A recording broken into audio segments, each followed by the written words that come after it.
بسم اللہ الرحمن الرحیم۔ روزے میں جہاں بہت ساری چیزیں روزہ توڑنے والی ہوتی ہیں، اس میں ایک چیز یہ بھی ہے کہ جب روزہ شروع ہونے کا وقت ہے اس وقت انسان طہارت میں ہونا چاہیے، نجاست میں نہیں ہونا چاہیے۔ نجاست کا مطلب ہے کہ جنابت کی نجاست ہو یا خواتین کے مخصوص ایام کی نجاست ہو، نجاست میں نہیں ہونا چاہیے، اپنا روزہ طہارت میں شروع کرے۔ تو خواتین کا مسئلہ تو وہی ہے کہ وہ روزہ نہیں رکھ سکتی، خواتین جانتی بھی ہیں، لیکن مرد حضرات اگر روزہ شروع کر رہے ہیں تو وہ بھی طہارت میں ہونا چاہیے، نجاست کے عالم میں روزہ شروع نہ کریں۔ کسی وجہ سے اگر فرض کیجئے کہ جنوب ہو گئے ہیں اور ایسی کیفیت پیدا ہو گئی ہے کہ جہاں صبح غسل کرنا پڑ رہا ہے تو غسل کر کے روزہ شروع کریں گے، یہاں تک کہ روزے کا جو وقت ہے اس سے پہلے غسل مکمل ہو جانا چاہیے اور طہارت کے عالم میں پورا روزہ شروع کیا جائے۔ اگر کسی وجہ سے غسل کرنے میں پریشانی ہے، جیسے ہمارے معاشرے میں یہ ایک بڑی مشکل ہے کہ اگر نوجوان احتلام ہو جاتا ہے ان کو، تو اب گھر والوں کے سامنے صبح اٹھ کے غسل کرنا بڑی شرمندگی محسوس کرتے ہیں وہ، اور یہ ہمارے معاشرے کا مسئلہ ہے۔ بڑی عجیب بات یہ ہے کہ انڈین فلم دیکھتے وقت بہن بھائی ماں باپ بیٹی یہ سب ساتھ بیٹھ کے فلم دیکھ رہے ہوتے ہیں، اس میں کوئی شرمندگی محسوس نہیں ہوتی ہے، اور جو کچھ اس میں دکھایا جا رہا ہوتا ہے، اس میں جو بولا جا رہا ہوتا ہے اس کی کوئی شرمندگی نہیں ہے، لیکن شرعی مسائل میں شرمندگی ہوتی ہے۔ تو ہو سکتا ہے کہ بچے صبح اٹھ کے غسل کرتے وقت شرمائیں کہ سب کے سامنے میں کیسے غسل کروں، حالانکہ یہ کوئی ایسی چیز نہیں ہے، بالکل ایک میڈیکل ریزن بھی ہے اس کے پاس، اور جو ہمارا دین سکھاتا ہے اس کے اعتبار بھی ایک لازمی چیز ہے کہ طہارت کے عالم میں روزہ شروع کرنا چاہیے۔ تو اول تو یہ کہ بچوں کو بھی اس بات کو پیش نظر رکھنا چاہیے کہ دین کے معاملات میں کوئی شرم نہیں ہوتی ہے، چاہے ایسی صورت میں غسل کر کے سب کے سامنے غسل بھی کرنا پڑ رہا ہے تو کوئی حرج نہیں، غسل کر کے روزہ شروع کریں، اور ماں باپ بھی انکریج کرے بچوں کو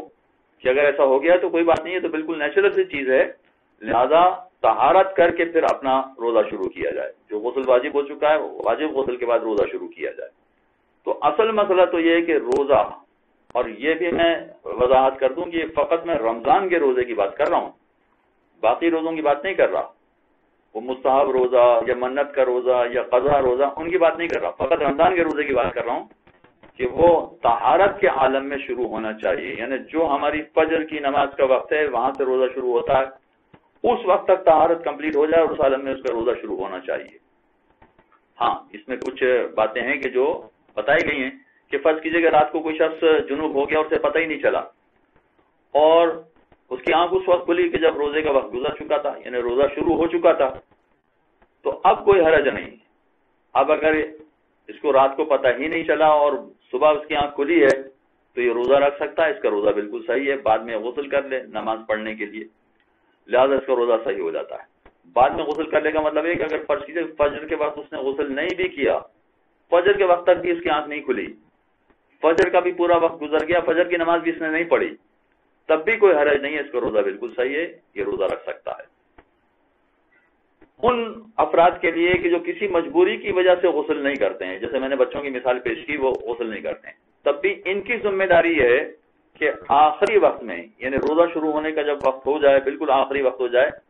تو اس وقت اگر انہوں نے غسل نہیں کیا تو کم از کم غسل کے بدلے تیمم کر کے روزہ شروع کریں، مگر اس طرح سے روزہ شروع کریں، وہ طہارت کے عالم میں روزہ شروع کریں۔ غسل کر لیں تو سب سے اچھا ہے، اگر کسی مجبوری کی وجہ سے غسل نہ کر سکیں تو تیمم کر کے روزہ شروع کریں۔ اور یہی مسئلہ خواتین کا بھی ہے کہ اگر خواتین اپنے مخصوص ایام سے پاک ہو چکی ہیں اور غسل نہیں کر سکتی ہیں تو تیمم کر کے روزہ شروع کریں۔ ہاں، اگر کوئی شخص جان بوجھ کر طہارت کے عالم میں روزہ شروع نہ کرے، بچے ہیں مثلا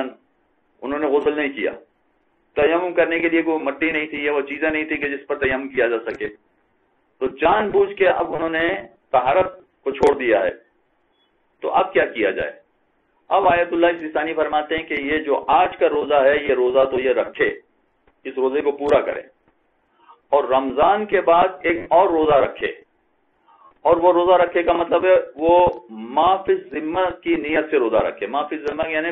جو پروردگار نے میری ذمہ داری لگائی ہے وہ والا روزہ رکھ رہا ہوں، مگر ماہ رمضان کے بعد،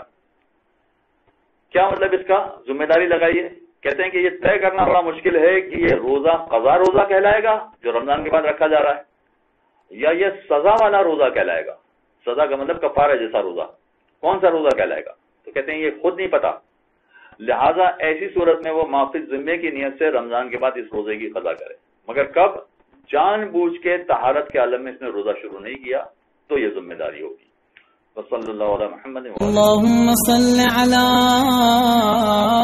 محمد وآل محمد.